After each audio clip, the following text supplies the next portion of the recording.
When you think of the best episodes of a show, it's usually something like this.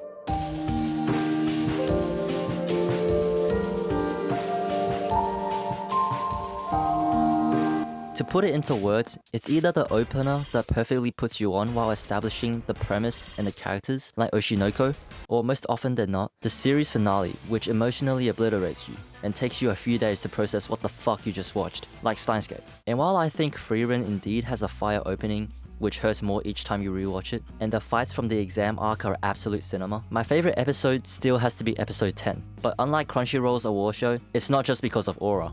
This episode may not have the flashiest animation, or be an emotional mindfuck, but it generously compensates for this with its masterclass storytelling, character development, and thematic payoff.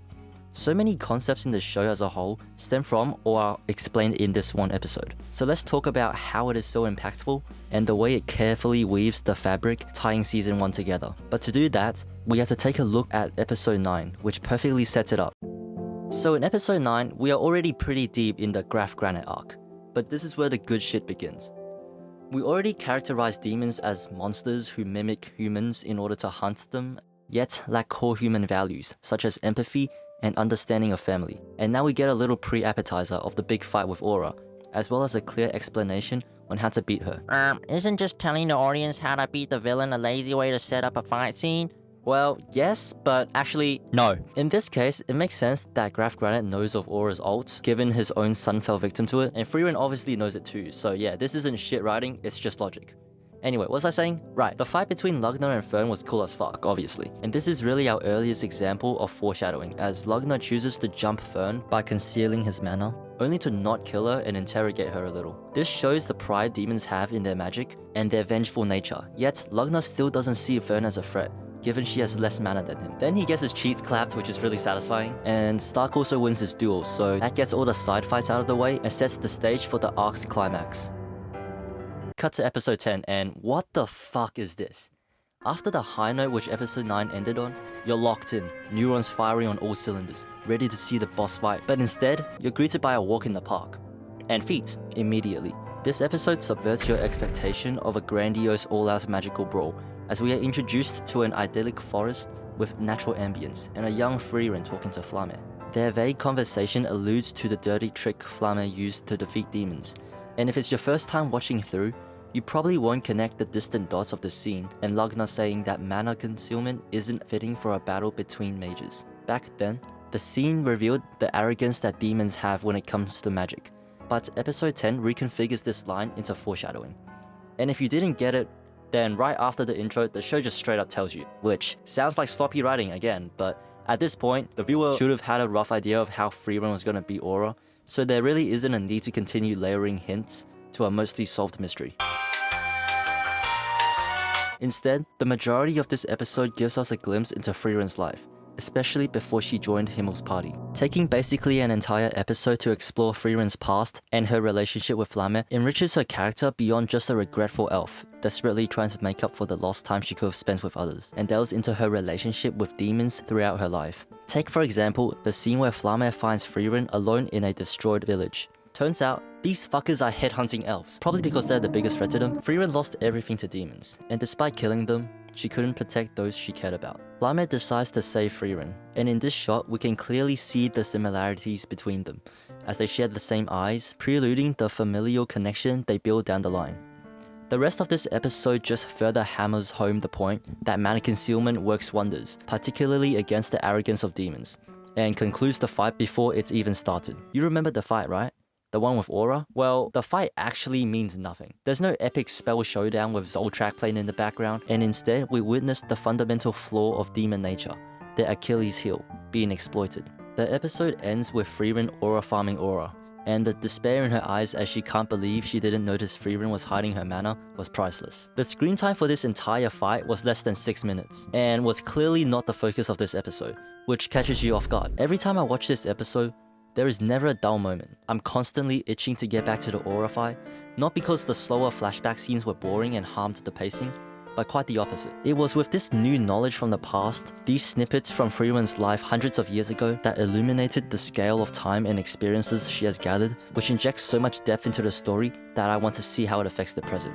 We already talked about how this episode fully fleshes out the demon archetype in Frieren. But another crucial part is the construction of Flamme and Frieren's connection, which serves as the pillar to many significant themes in the show. From an earlier episode, we get our first mention of Flamme as this legendary mage, the founder of humanity's magic. But Frieren seemed indifferent, and a little snarky when she finds her master's notes, remarking how even after 1,000 years, she is still dancing in the palm of her hand. But this episode dispels this negative impression by exploring the similarities between the two, such as the fact they both suffered tragic losses due to demons and their love for magic. This episode also introduces the theme that magic can be something beautiful and fun, not only used for violence and control, as in this next part, Flamme laments how she only taught Frieren magic for revenge. After 50 years of training with her, Flamme's last request was for Frieren to plant flowers around her grave. She reminisces about how a spell to make flowers made her love magic, and this implicitly initiates the dichotomy of magic philosophy later elaborated on in the exam arc. Frieren asks to be taught the spell, thereby aligning herself with Flamme's magical views, which is exemplified throughout her life, as she continues to collect random gimmicky spells as a hobby. The flower spell will later ignite Himmel and Frieren's relationship and ultimately symbolize Frieren's connections to those she cared about, a visual hint of the emotions she is unable to express. Frieren fulfills Flamme's dying wish and goes back to her mundane life. Look, she even builds a house. All this time, the war between demons and humans have been ongoing, but Frieren obeys Flamme's request to live in obscurity, hiding in the pages of history, until one fateful day, when Himmel tracks her down and invites her on an adventure. The 10-year adventure, which was worth 1,000 years. I see this sequence as the transition point in Frieren's life. We've spent the whole episode with Flamme, and now we see her grow old in a single flashback, heightening the scale of time from Frieren's perspective. Flamme was like a mother to her, but she was only around for a fraction of Frieren's life, and you feel sort of empty and helpless, as you can empathize with Frieren a little more, despite not being a 1,000-year-old elf. Flamme says her final goodbye, and then after a short montage also used to show the passing of time, the goat finally enters the court. Himmel mirrors young Frieren in saying it's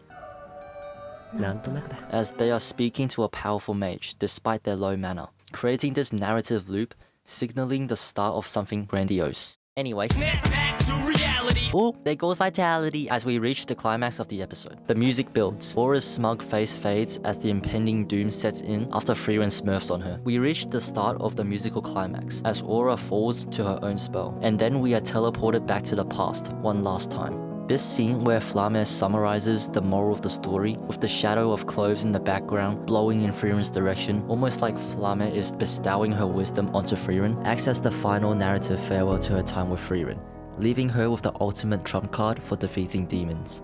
The stillness of the scene juxtaposes the cinematic peak of the episode, further amplifying its ethereal conclusion.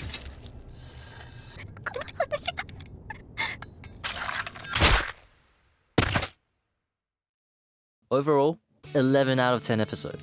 Absolutely flawless storytelling, music, and composition, which all ties in nicely within this episode, but also explores themes connecting the overarching narrative. The flashbacks which took up the majority of screen time weren't interloping. They didn't feel like a spontaneous plot device, but more like their own mini subplots, which enhance the conclusion of the main one. It's episodes like this that prove Frieren isn't just good, but in a league of its own. It doesn't need flashy boss fights or be an emotional tier beta to leave an impact, which is why episode 10, A Powerful Mage, which can refer to Frieren or Flamme in this case, holy shit, even the title is fire, is my favorite episode from season 1. If you don't agree with me, No, how dare you not consider solo leveling? then let me know in the comments. I read them. Thanks for watching till the end. Subscribe if you like this content, like if you're subscribed, and as Frieren would say, 自害しろ